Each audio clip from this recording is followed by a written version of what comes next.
Bienvenidos. Estamos con el senador Ernesto Macías, presidente del Congreso de la República, recientemente elegido, miembro muy caracterizado del Centro Democrático y además una persona que por muchos años trabajó muy cercanamente con el expresidente y senador Álvaro Uribe Vélez. Presidente del Congreso, doctor Macías, bienvenido, gracias por estar con nosotros aquí en Al Punto. Doctor Juan, muchas gracias por la invitación y por darme el honor de estar aquí sentado con usted. Le toca a usted una tarea altamente compleja, sensible y en momentos en los que se va a desarrollar tal vez el proceso más complejo en la historia del juzgamiento de funcionarios de alta dignidad en Colombia. Miren, me decían algunos funcionarios del Congreso, de esos que llevan muchos años, que nunca habían visto un comienzo de presidencia del Congreso tan congestionado, tan convulsionado como este. Me toca estrenar estatuto de oposición, estrenar el mecanismo de elección o selección del contralor. Y fuera de eso, los otros que, entre comillas, llaman chicharrones que tiene la presidencia en sí. Pero además le toca la llegada de los miembros de las FARC, le toca a Gustavo Petro estrenando la figura del candidato derrotado en el Congreso, al Congreso, y le toca este proceso judicial tan complejo contra el expresidente Álvaro Uribe.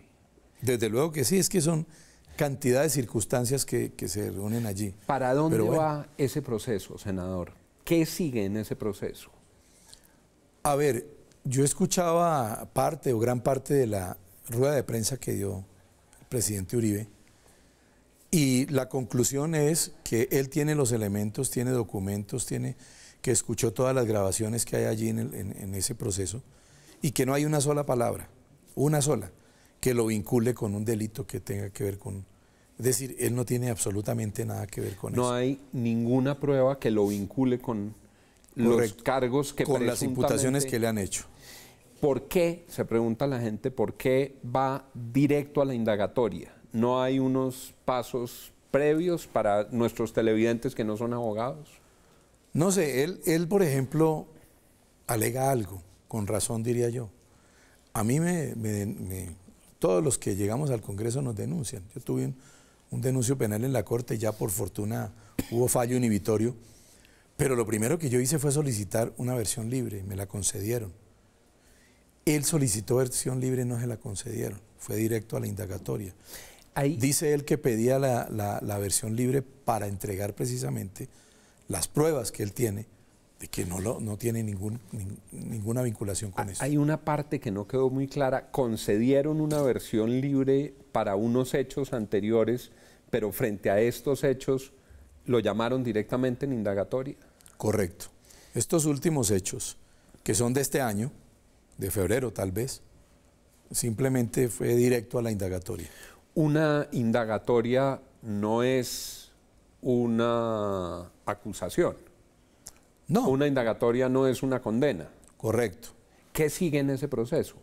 No sé, está en manos de la Corte. Escuchaba esta mañana la rueda de prensa que anunciaron los abogados del presidente Uribe que habían recusado a la sala, a los 3 magistrados.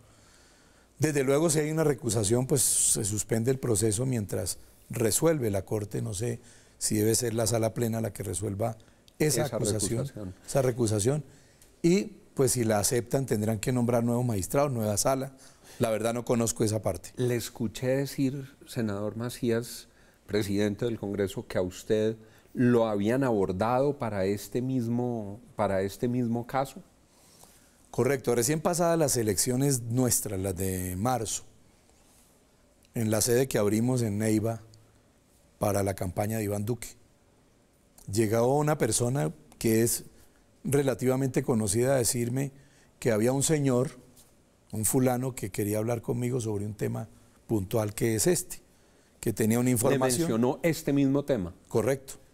Que tenía información de un detenido, de un testigo, que estaba arrepentido de haber dicho mentiras y que todo ese cuento.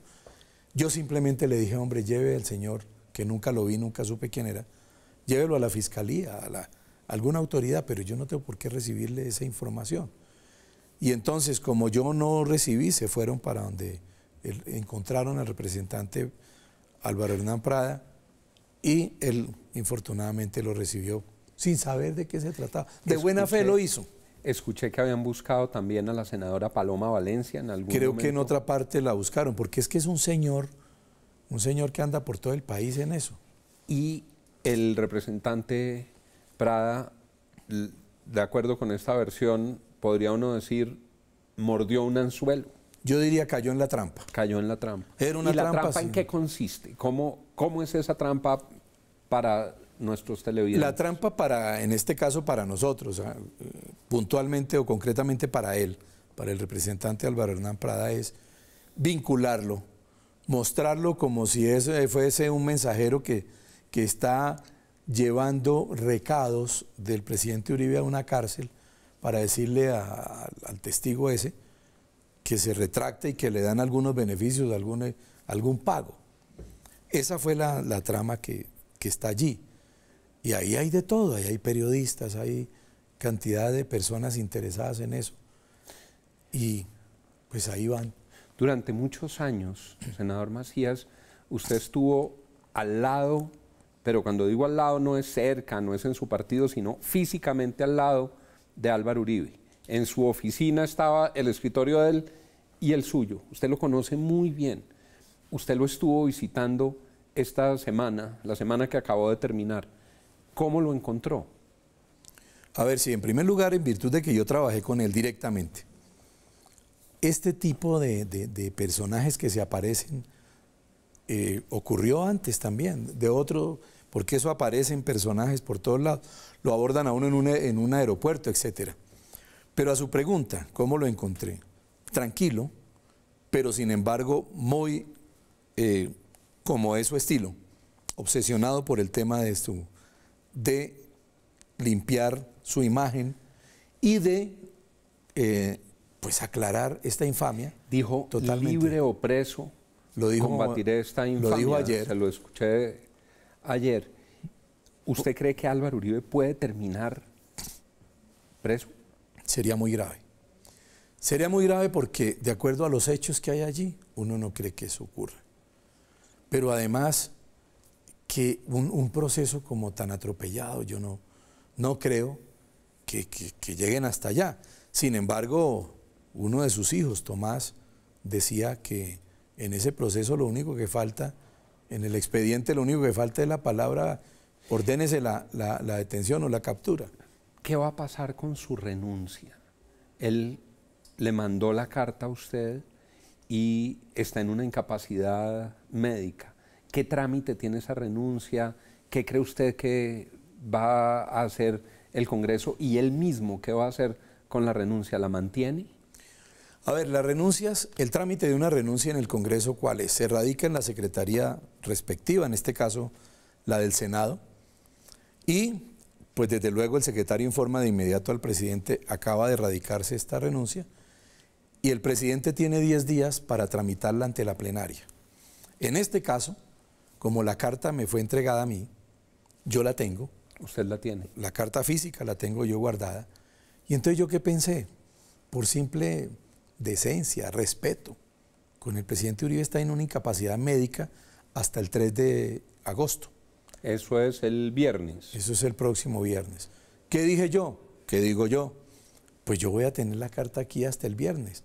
El viernes se termina la incapacidad, la radicamos en la Secretaría e iniciamos el trámite, que es un asunto de trámite, simplemente se lleva a la plenaria. Le pregunto dos cosas. ¿Puede ser que de aquí al viernes él diga, doctor Macías, no radique la carta? A ver, nosotros se lo hemos pedido. Ustedes se lo han dicho en todos los tonos. La bancada del Centro Democrático. Yo, el viernes que estuve reunido con él, yo le dije que reconsiderara la decisión. Pero, sinceramente, él está concentrado en lo otro. ¿Y él qué dice de la renuncia, doctor Juan? Él dice, mire, esta renuncia es por dignidad. Yo no me siento bien sentado en una curul del Congreso con una situación en la que me han metido, en la que me han puesto. Si esa renuncia se radica, ¿cabría la posibilidad de que la plenaria del Senado dijera que no la acepta? Desde luego que sí.